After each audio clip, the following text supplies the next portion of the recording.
So in this video, ang pag-uusapan naman natin ay addition and subtraction of decimal numbers.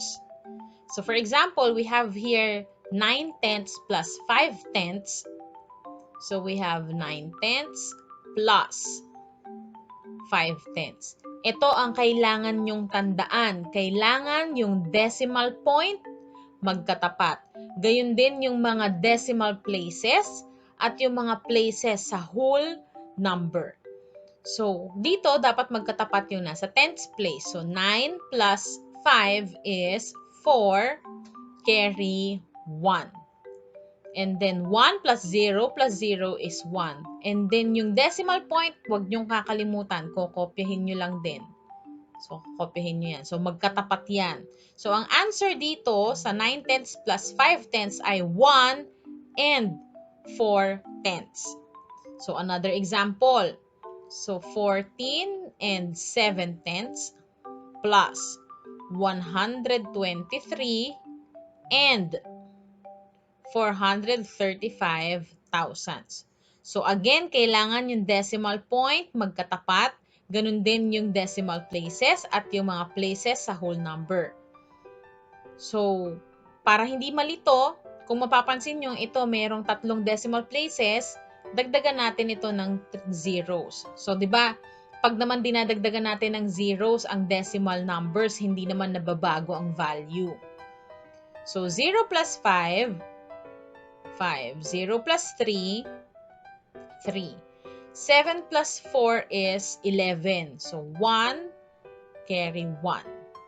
So, 1 plus 4 is 5. 5 plus 3 is 8. 1 plus 2, 3. And then bring down 1. Don't forget the decimal, don't forget the decimal point. O kaya, pwedeng unahin yung isulat yung decimal point para hindi nyo na makalimutan. So, the answer is 138 and 135 thousandths. So, another one. So, we have 25, whole number 25 plus 54. Yung 54 ay whole number. So, silang magkatapat. Point, decimal point, and then 30 hundredths. So, para hindi malito, ito pwede nyo itong dagdagan ng decimal point. Sorry. Pinapipindot ako, decimal point, and then add 2 zeros para parehong may decimal places. So, hindi naman nabago yung value ng 25. 25 pa rin yan. So, 0 plus 0, 0. 0 plus 3, 3. Decimal point, pwedeng unahin, copy the decimal point. 5 plus 4, 9. 2 plus 5, 7. So, the answer is 79 and 30 hundredths. So next naman is 59 and 345 thousandths minus 34 and 34 hundredths. So again, i-remind ko kapag addition and subtraction, kailangan magkatapat ang decimal point. Isa pang reminder, kung merong 3 decimal places, kailangan meron ding 3 decimal, or para mas hindi nakakalito, pwede nyo itong dagdagan ng 0 para 3 decimal places din yung isa pang given.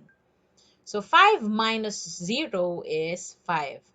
4 minus 4 is 0.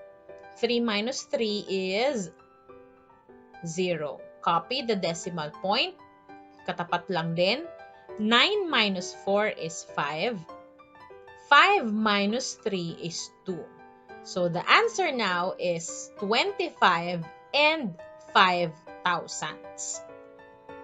So another example, 15 minus 0 and 75 hundredths.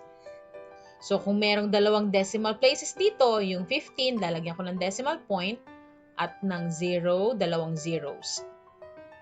So, yung 15, kahit dinagdagan ko ng dalawang zeros, hindi na bago ang value niyan kasi gumamit tayo ng decimal point. Pero, kung ang ginawa natin dyan ay ganito at walang decimal point, mababago yung value, magiging 1,500. So, ginamit natin yung decimal point para ang value niya 15 pa din.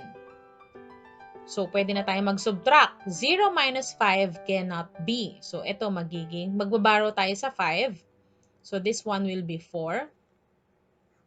Yung 0 magiging 10. Magbabaro tayo ng 1. So, magiging 9 siya. This one is 10. 10 minus 5 is 5. 9 minus 7 is 2. Copy the decimal point. 4 minus 0, 4. And then bring down 1. So the answer is 14 and 25 hundredths.